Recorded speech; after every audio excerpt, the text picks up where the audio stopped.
অধ্যায় ১ রসায়নের ধারণা নবম দশম শ্রেণীর জন্য লেকচার 2। আজকে আমাদের আলোচ্য বিষয় হচ্ছে রসায়ন পাঠের গুরুত্ব এবং ১.৫ অনুচ্ছেদে পড়ব আমরা রসায়নে অনুসন্ধান এবং গবেষণা প্রক্রিয়া।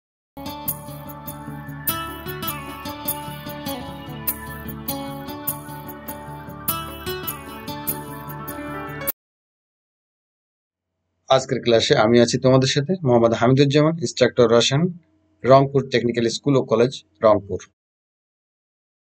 তো রসায়ন পাঠের গুরুত্ব আমরা এর পূর্বের লেকচারেও কিছুটা আলোচনা করেছি। এই লেকচারটা অনেকটা ওরকমই হবে। তো আমাদের জীবনের প্রতিটি ক্ষেত্রে রসায়নের অবদান অনস্বীকার্য। আমরা প্রতিদিন ঘুম থেকে উঠে আবার রাতে ঘুমোতে যাওয়ার আগ পর্যন্ত যে সকল সামগ্রী ব্যবহার করি, যে সমস্ত যন্ত্র ব্যবহার করি, এগুলো সবই কিন্তু প্রত্যক্ষ বা পরোক্ষভাবে রসায়নের সাথে সম্পর্কিত। সকালবেলা ঘুম থেকে উঠে যে আমরা ব্রাশ ব্যবহার করি সেটা একটা পলিমার। তারপরে যে আমরা টুথপেস্ট ব্যবহার করি, টুথপেস্টের মধ্যে ফ্লোরাইড দিলে দাঁত শক্ত হবে, একথা বলেছে রসায়ন। সকালের নাস্তায় যে আমরা চিজ, পনির, রুটি, ময়দা এসব ব্যবহার করছি, এসবই হচ্ছে রাসায়নিক পদার্থ এবং এই পদার্থগুলো যে আমাদের স্বাস্থ্যকর হবে কি স্বাস্থ্যের জন্য ক্ষতিকর হবে, এই সমস্ত ব্যাখ্যা কিন্তু রসায়ন দিয়ে থাকে। তারপর আমরা বৈদ্যুতিক সুইচ, কারেন্ট কারেন্ট হচ্ছে সরাসরি ইলেকট্রনের প্রবাহ, এটা রসায়ন থেকে আবিষ্কার।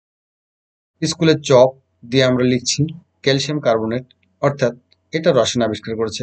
খাতা কলম বিভিন্ন ধরনের সেলুলোজ দিয়ে তৈরি, বাঁশ কাঠ দিয়ে তৈরি করা হয়। বিভিন্ন রাসায়নিক প্রক্রিয়া অবলম্বন করেই কিন্তু তার পরবর্তীতে কিন্তু আমরা খাতা কলম পেয়ে থাকি। সুতরাং আমরা বলতে পারি যে আমাদের দৈনন্দিন জীবনের প্রত্যেকটি কাজের সঙ্গে রসায়ন অত্যন্ত নিবিড়ভাবে সম্পর্ক। এছাড়া আমরা পূর্বের লেকচারে দেখেছি আমাদের মৌলিক চাহিদাগুলোর সাথে কিভাবে রসায়ন জড়িত, তথাপি এখানে ছোট করে আলোচনা করে দিচ্ছি। খাদ্য সংরক্ষণ, খাদ্য অর্থাৎ আমরা যে খাবার খাই সেই খাদ্যকে কিভাবে সংরক্ষণ করব। খাদ্য সংরক্ষণের জন্য হয়তো আমরা জানি প্রিজারভেটিভস লাগে, অর্থাৎ খাদ্য সংরক্ষক লাগে। এই প্রিজারভেটিভস গুলো রসায়ন আবিষ্কার করে থাকে, ফলে আমরা একটা খাদ্য অনেকদিন পর্যন্ত সংরক্ষণ করে পরে খেতে পারি। চিকিৎসার ক্ষেত্রে ডায়াগনোসিস করা, বিভিন্ন পরীক্ষা নিরীক্ষা এবং বিভিন্ন রোগের ঔষধ, এই সবগুলোই রসায়ন দ্বারা নিয়ন্ত্রিত হয়ে থাকে। শিক্ষা উপকরণ, বিভিন্ন ধরনের খাতা কলম, কালি, পেন্সিল এসবগুলো রসায়ন আবিষ্কার করে থাকে। বাসস্থান সামগ্রী যেমন রড, সিমেন্ট, পাথর, এগুলো সব রসায়নের মাধ্যমে প্রসেসিং হয় এবং রসায়নে নির্ধারণ করে দেয় কোনটি দীর্ঘস্থায়ী হবে, কোনটি দিয়ে কোন কাজ করতে হবে। যানবাহনের বিভিন্ন যন্ত্রাংশ, লোহা, অ্যালুমিনিয়াম, বিভিন্ন ধাতু কি, তারপর সংকর ধাতু, অ্যালয়, এগুলো কি যানবাহনের কোন অংশে কোন ধরনের ধাতু ব্যবহার করা হবে, সেই ধাতুর গুণাগুণ কিন্তু রসায়ন জানে, অন্য কোনো বিজ্ঞান কিন্তু সেটা জানে না। সুতরাং রসায়ন দ্বারা নির্ধারণ হয় কোন যানবাহনের বিভিন্ন যন্ত্রাংশ তৈরির মূল উপাদানগুলো কোন ধাতু দিয়ে তৈরি করা হবে। ইলেকট্রিসিটির ক্ষেত্রে আমরা একটু আগেও বলেছি যে ইলেকট্রিসিটি হচ্ছে রসায়নের আবিষ্কার, অর্থাৎ কোষের মাধ্যমে ইলেকট্রিসিটি আবিষ্কার করেছে রসায়ন, অর্থাৎ এক্ষেত্রে রাসায়নিক শক্তি বৈদ্যুতিক শক্তিতে রূপান্তর করা হয়েছে।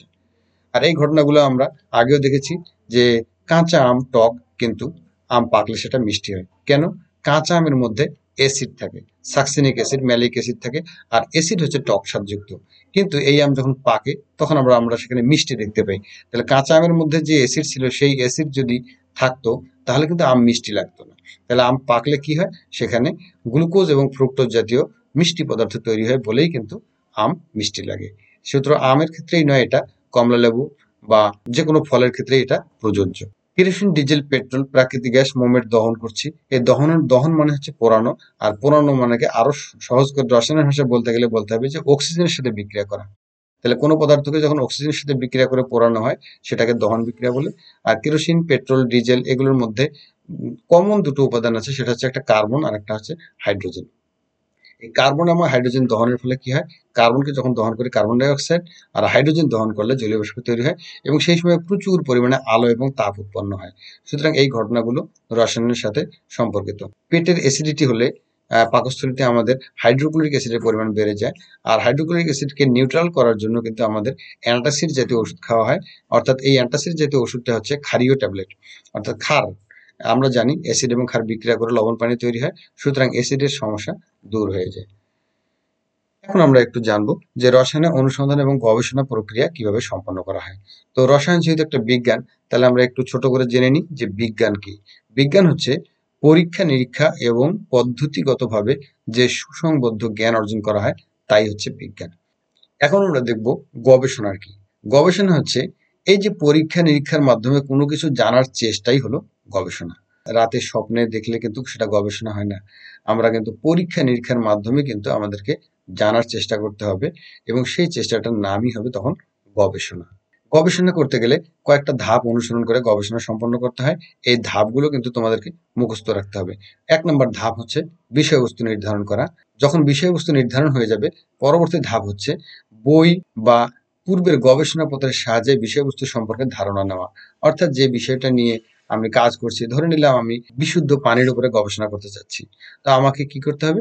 এই বিশুদ্ধ পানির উপরে বিভিন্ন ধরনের আর্টিকেল কালেকশন করতে হবে, সংবাদপত্র, বিভিন্ন ধরনের সবকিছু থেকে পূর্বে এটার উপরে যারা গবেষণা করেছে তাদের গবেষণাপত্রগুলো থেকে আমাদেরকে জ্ঞান নিতে হবে, ধারণা নিতে হবে। কেননা আমাদেরকে গবেষণা মানে কিছু নতুন কিছু করা, অর্থাৎ যা পূর্বে হয়নি।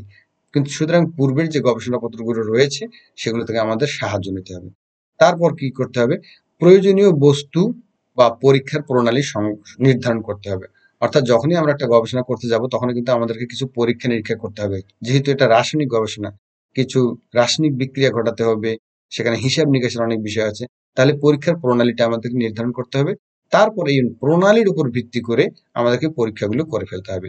এই পরীক্ষা যখন করে ফেলবো আমরা, পরীক্ষাগুলো হয়ে গেলে আমাদেরকে যে তথ্যগুলো পাবো, যে উপাত্তগুলো পাবো, সেই তথ্য এবং উপাত্তগুলো বিশ্লেষণ করতে হবে এবং সর্বশেষ আমাদেরকে কি করতে হবে? একটা ফলাফল দিতে হবে এবং সেই ফলাফল নিয়ে আলোচনাও করে দিতে হবে। এই ফলাফলটার ভালো দিক, মন্দ দিক উভয় দিকই আমাদেরকে সাধারণ মানুষকে জানিয়ে দিতে হবে। তো এই হলো মোটামুটি একটা গবেষণার বিভিন্ন ধাপগুলো। পরীক্ষা যেহেতু হয় দেখবা যে এটাকে এ দেওয়া আছে, এই ধাপটা লেখা আছে, এখানে ধাপটা দেওয়া নাই, আর এখানে এটা বি এবং এটা সি, এটা হয়তো দেওয়া আছে। যে ধাপটা দেওয়া নাই জানতে চাইতে পারে যে এই ধাপটা কি আছে, এই ধাপটার গুরুত্ব বর্ণনা করো। এই জায়গাটায় আমি বলবো তোমরা এই রসায়ন অনুসন্ধান ও গবেষণা এই অনুচ্ছেদটা তোমরা একটু পাঠ্য বইয়ে কয়েকবার পড়বা। এটা কিন্তু নিজের ভাষায় লেখার মতো অনেক কিছু এখানে রয়েছে।